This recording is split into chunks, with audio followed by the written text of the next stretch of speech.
tidak pernah memaksa siapapun untuk diselamatkan.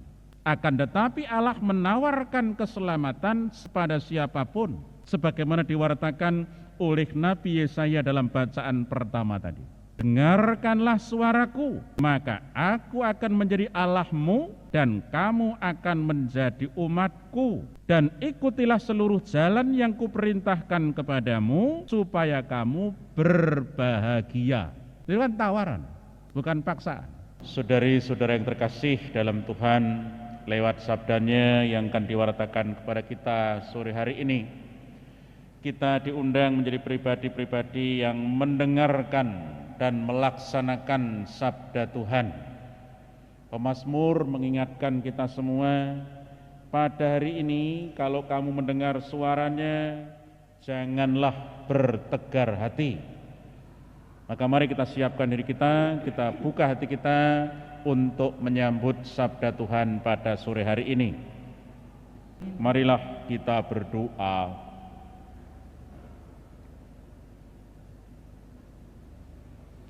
Allah Bapa yang Maha Kudus, semoga selama masa Prapaskah ini kami semakin tekun dan setia mendengarkan suara-Mu dan menempuh jalan yang telah Kau tunjukkan.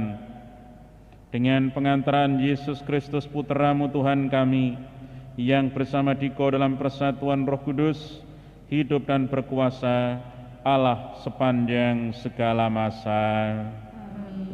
Saudari-saudara yang terkasih dalam Tuhan, dalam dunia politik ada satu ungkapan, tidak ada kawan atau lawan yang abadi. Yang abadi hanyalah kepentingan. Jadi selalu ada kepentingan. Lawan kawan tidak ada yang abadi. Menarik kalau kita mengamati fenomena gejala yang terjadi dalam masyarakat kita. Menjelang pelaksanaan vaksin, suara penolakan begitu luar biasa. Tapi setelah itu dijalankan, lenyap, sunyi, tidak ada suara lagi. Mungkin orang yang dulu menolaknya akhirnya juga bersedia untuk divaksin. Kembali hanyalah sebuah kepentingan. Ya, ketidaktulusan seringkali membuat orang mempolitisir sesuatu yang sebenarnya sudah sangat jelas. Hanya demi kepentingan. Kembali yang ada adalah kepentingan. Dalam warta hari ini Tuhan Yesus menyembuhkan orang yang dibisukan karena kuasa setan. Sangat jelas. Tapi terhadap peristiwa itu minimal ada dua reaksi. Reaksi yang pertama, Yesus dituduh mengusir setan dengan kuasa Beelzebul, yaitu penghulu setan atau kepala setan.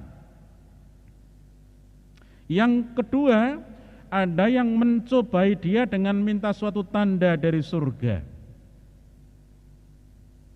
Nah, situasi semacam ini justru digunakan oleh Tuhan Yesus untuk mengajar mereka tentang pentingnya kesatuan dan hadirnya kuasa surga. Terkait dengan kesatuan, Tuhan Yesus mempertanyakan, mungkinkah setan melawan dirinya sendiri? Ketika setan melawan dirinya sendiri berarti hancur. Bagaimana menuduh menyembuhkan dengan kuasa setan? Menyembuhkan orang yang kerasukan setan dengan penghulu setan. Berarti setan berperang di dalam komunitasnya, di dalam kerajaannya. Hancur kabeh. Ya. Ketika orang tidak memiliki ketulusan, bicaranya ngawur, tanpa landasan, tanpa dasar. Dan Tuhan Yesus masih menambahkan bahwa kuasa Allah itu berlawanan dengan kuasa Beelzebul. Tidak bisa berkompromi. Ya, antara kuasa Allah dengan kuasa Beelzebul tidak mungkin berkompromi. Dan karya atau tindakan Yesus menunjukkan hadirnya kuasa Allah. Dan kehadiran kuasa Allah berarti kehadiran kerajaannya.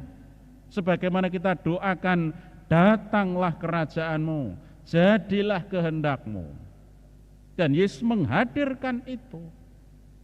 Dengan penyembuhan itu, Yesus menghadirkan kerajaan Allah.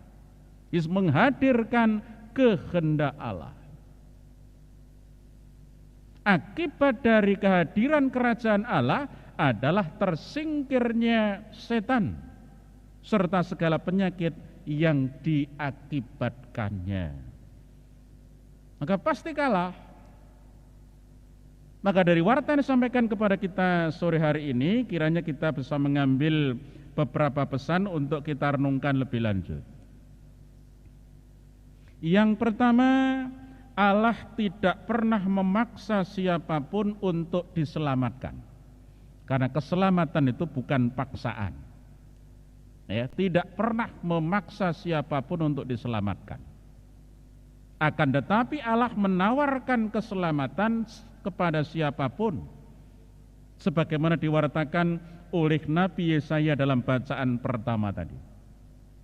Dengarkanlah suaraku, maka aku akan menjadi Allahmu dan kamu akan menjadi umatku. Dan ikutilah seluruh jalan yang kuperintahkan kepadamu supaya kamu berbahagia. Itu kan tawaran, bukan paksaan.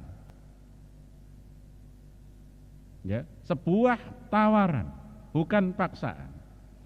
Dan terhadap tawaran tersebut, pemazmur menasihatkan kepada kita, pada hari ini kalau kamu mendengar suara Tuhan, mendengarkan tawarannya, janganlah bertegar hati. Itu juga suatu nasihat. Mau didengar silahkan, mau tidak, ya tidak apa-apa. Tapi masing-masing ada konsekuensinya, ada risikonya. Yang kedua, Tuhan bersabda, di mana 2 atau 3 orang berkumpul dalam namaku, di situ aku ada di tengah-tengah mereka. Sabda ini jelas menunjuk betapa pentingnya persatuan dan kesatuan dengan Allah dan juga dengan sesama. Dalam keadaan real melawan COVID-19, kita perlu bersatu dengan Tuhan. Maka setiap kali kita berdoa. Tapi juga betapa pentingnya kita bersatu dengan sesama. Maka kita juga taat pada protokol kesehatan. Dan ketika ada tawaran vaksin, kita juga menerimanya. Maka antara iman dan tindakan sehari-hari itu selalu satu. Maka menarik apa yang ditegaskan kepada kita dengan tema APP kita. Semakin beriman, semakin solider, semakin peduli, semakin berbela rasa. Jadi satu. Yang terakhir, Tuhan bersabda, kasihlah Tuhan Allahmu dengan segenap hatimu, dengan segenap jiwamu, dan dengan segenap akal budimu. Kalau kita perhatikan, maka hati diletakkan pada yang pertama. Ya, dengan sangat jelas, kasihlah Tuhan Allahmu dengan segenap hatimu. Posisi pertama yang diletakkan adalah hati. Kenyataan ini menegaskan kepada kita, mengajarkan kepada kita bahwa mendengarkan suara Allah pertama-tama dengan hati. Bukan hanya dengan telinga, tapi pertama-tama dengan hati. Maka kembali pesannya, ya, janganlah bertegar hati. Maka semoga dalam hidup dan kehidupan kita ditemukan oleh Allah sebagai pribadi-pribadi yang terbuka untuk mendengarkan sabdanya dan mengamalkannya dalam hidup kehidupan kita yang nyata. Berkat Tuhan menyertai kita semua. Marilah kita berdoa. Ya Allah, Engkau telah mengenyangkan kami dengan sakramen-Mu. Semoga rahmat keselamatan-Mu yang bekerja dalam misteri ini membaharui hidup kami dengan pengantaraan Kristus Tuhan kami. Amin.